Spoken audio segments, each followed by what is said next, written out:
नमस्कार सभी को। आइए आज गीता के अध्याय 14 और श्लोक 3 से शुरू करते हैं। संबंध जो भगवान की सधर्मता को प्राप्त हो जाते हैं वे तो महासर्ग में भी पैदा नहीं होते, परंतु जो प्राणी महासर्ग में पैदा होते हैं उनके उत्पन्न होने की क्या प्रक्रिया है, इसको आगे के श्लोक में बताते हैं। ये श्लोक 3। मम योनिर्महद् ब्रह्मा तस्मिन् गर्भः दधाम्यहं संभव सर्वभूतानां ततो भवति भारत। हे भरत वंशोद्भव अर्जुन, मेरी मूल प्रकृति तो उत्पत्ति स्थान है और मैं उसमें जीव रूप गर्भ का स्थापन करता हूँ। उससे संपूर्ण प्राणियों की उत्पत्ति होती है। व्याख्या। मम योनिर महद ब्रह्मा, यह मूल प्रकृति को महद ब्रह्मा नाम से कहा गया है। इसके कई कारण हो सकते हैं, जैसे 1, परमात्मा छोटेपन और बड़ेपन से रहित हैं, अतः वे सूक्ष्म से सूक्ष्म भी हैं और महान से महान भी हैं।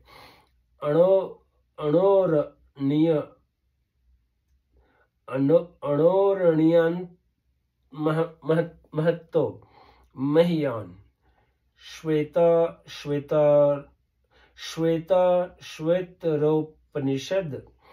परंतु संसार की दृष्टि से सबसे बड़ी चीज मूल प्रकृति ही है, अर्थात संसार में सबसे बड़ा व्यापक तत्व मूल प्रकृति ही है। परमात्मा के सिवाय संसार में इससे बढ़कर कोई व्यापक तत्व नहीं है, इसीलिए इस मूल प्रकृति को यहाँ महद ब्रह्मा कहा गया है। और दूसरा, महतत्व अर्थात समष्टि बुद्धि और ब्रह्मा मतलब परमात्मा के बीच में होने से मूल प्रकृति को महद ब्रह्मा कहा गया है। तीसरा, पीछे के मतलब दूसरे श्लोक में सर्गेऽपि नोपजायन्ते प्रलय न व्यथन्ति च पदों में आए सर्ग और प्रलय शब्दों का अर्थ क्रमश ब्रह्मा का दिन और ब्रह्मा की रात माना जा सकता है। अतः उनका अर्थ महासर्ग मतलब ब्रह्मा का प्रकट होना और महाप्रलय मतलब ब्रह्मा का लीन होना सिद्ध करने के लिए यह महद ब्रह्मा शब्द दिया है। तात्पर्य है कि जीवन मुक्त महापुरुषों का इस मूल प्रकृति से ही संबंध विच्छेद हो जाता है, इसीलिए वे महासर्ग में भी पैदा नहीं होते और महाप्रलय में भी व्यथित नहीं होते। सबका उत्पत्ति स्थान होने से इस मूल प्रकृति को योनि कहा गया है। इस मूल प्रकृति में अनंत ब्रह्मांड पैदा होते हैं और इसी में लीन होते हैं। इस मूल प्रकृति से ही सांसारिक अनंत शक्तियां पैदा होती हैं। इस मूल प्रकृति के लिए मम पद का प्रयोग करके भगवान कहते हैं कि यह प्रकृति मेरी है, अतः इस पर आधिपत्य भी मेरा ही है। मेरी इच्छा के बिना यह प्रकृति अपनी तरफ से कुछ भी नहीं कर सकती। यह जो कुछ भी करती है वह सब मेरी अध्यक्षता में ही करती है। गीता। मैं मूल प्रकृति महद ब्रह्मा से भी श्रेष्ठ साक्षात परम ब्रह्मा परमात्मा हूँ। इसको बताने के लिए भगवान ने मम महद ब्रह्मा पदों का प्रयोग किया है। महद ब्रह्मा से भी श्रेष्ठ परम ब्रह्मा परमात्मा का अंश होते हुए भी जीव परमात्मा से विमुख होकर प्रकृति के साथ संबंध जोड़ लेता है। इतना ही नहीं, वह प्रकृति के कार्यों तीनों गुणों से संबंध जोड़ लेता है और उससे भी नीचे गिरकर गुणों के कार्य शरीर आदि से संबंध जोड़ लेता है और बंध जाता है। अतः भगवान मम महद ब्रह्मा पदों से कहते हैं कि जीव का संबंध वास्तव में मूल प्रकृति से भी श्रेष्ठ मुझ परमात्मा के साथ है। मम एव अंश। गीता। इसीलिए प्रकृति के साथ संबंध मानकर उसको अपना पतन नहीं करना चाहिए। तस्मिन् गर्भः दधाम्यहम्, यह गर्भमम पद कर्म संस्कारों सहित जीव समुदाय का वाचक है। भगवान कोई नया गर्भ स्थापन नहीं करते। अनादि काल से जो जीव जन्म मरण के प्रवाह में पड़े हुए हैं, वे महाप्रलय के समय अपने अपने कर्म संस्कारों सहित प्रकृति में लीन हो जाते हैं। गीता। प्रकृति में लीन हुए जीवों के कर्म जब परिपक्व होकर फल देने के लिए उन्मुख हो जाते हैं, तब महासर्ग के आदि में भगवान उन जीवों का प्रकृति के साथ पुनः विशेष संबंध स्थापित करा देते हैं, जो कि कारण शरीर रूप से पहले से ही था। यही भगवान के द्वारा जीव समुदाय रूप गर्भ को प्रकृति रूप योनि में स्थापन करना है। संभव सर्वभूताना ततो भवति भारत। भगवान के द्वारा प्रकृति में गर्भ स्थापन करने के बाद संपूर्ण प्राणियों की उत्पत्ति होती है, अर्थात वे प्राणी सूक्ष्म और स्थूल शरीर धारण करके पुनर्जन्म प्राप्त करते हैं। महासर्ग के आदि में प्राणियों का यह उत्पन्न होना ही भगवान का विसर्ग है, आदि कर्म है, मतलब त्याग। गीता।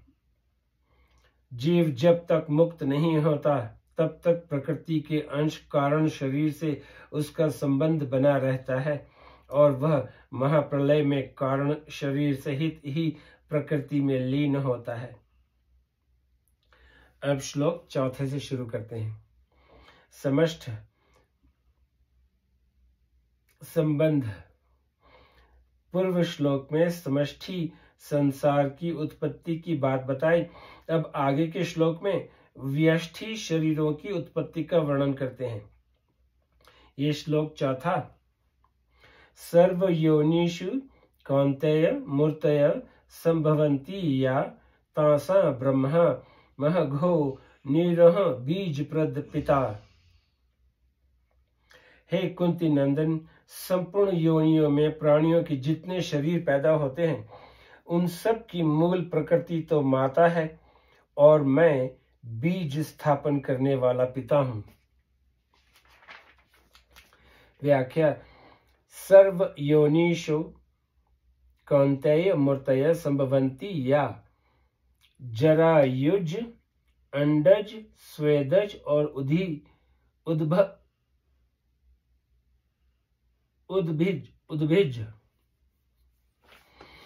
जरायुज मतलब जेर के साथ पैदा होने वाले मनुष्य, पशु आदि। अंडज, अंडे से उत्पन्न होने वाले पक्षी, सर्प आदि। स्वेदज, पसीने से उत्पन्न होने वाले जूं, लीख आदि। और उद्भिज, पृथ्वी को फोड़कर उत्पन्न होने वाले वृक्ष, लता आदि। संपूर्ण प्राणियों की उत्पत्ति की ये 4 खानी अर्थात स्थान हैं। इन चारों में से एक एक स्थान से लाखों योनियां पैदा होती हैं।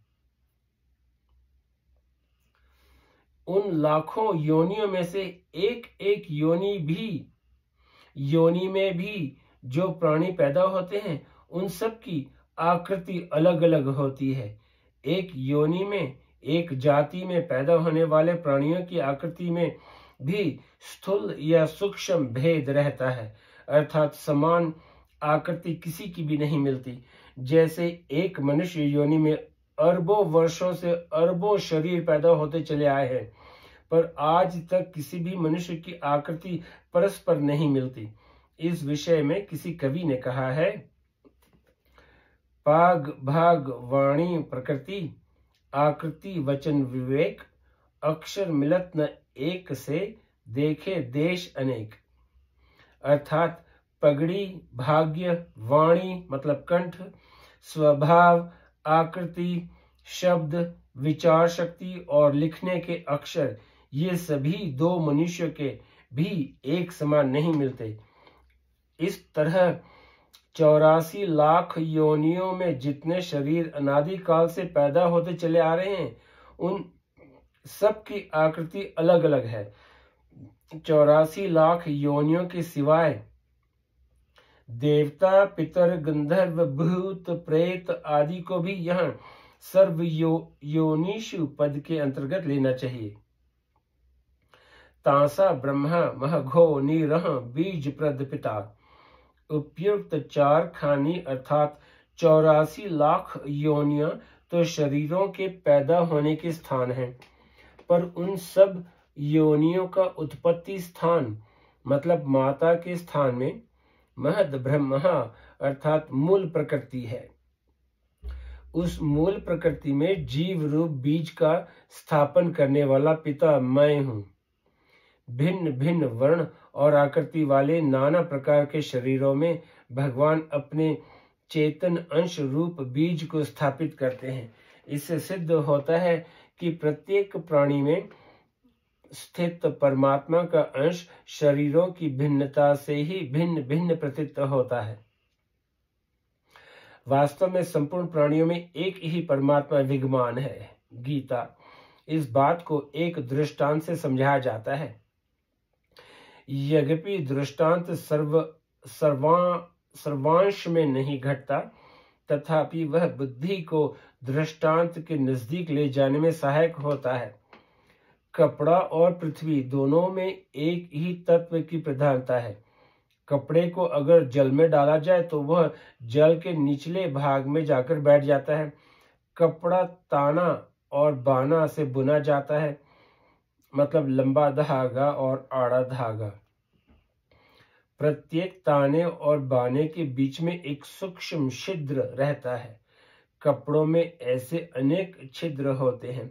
जल में पड़े रहने से कपड़े के संपूर्ण तंतुओं में और अलग अलग छिद्रों में जल भर जाता है।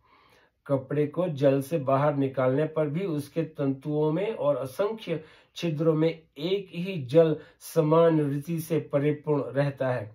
इस दृष्टांत में कपड़ा प्रकृति है, अलग अलग असंख्य छिद्र शरीर हैं और कपड़े तथा उसके छिद्रों में परिपूर्ण जल परमात्मा तत्व है।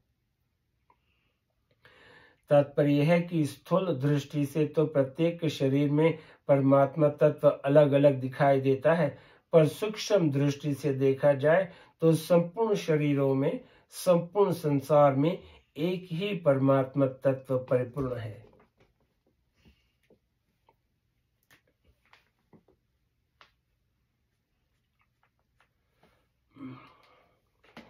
आपका बहुत बहुत शुक्रिया। आज यहीं पे समाप्त करते हैं, फिर कल श्लोक 5 से शुरू करेंगे। नमस्ते।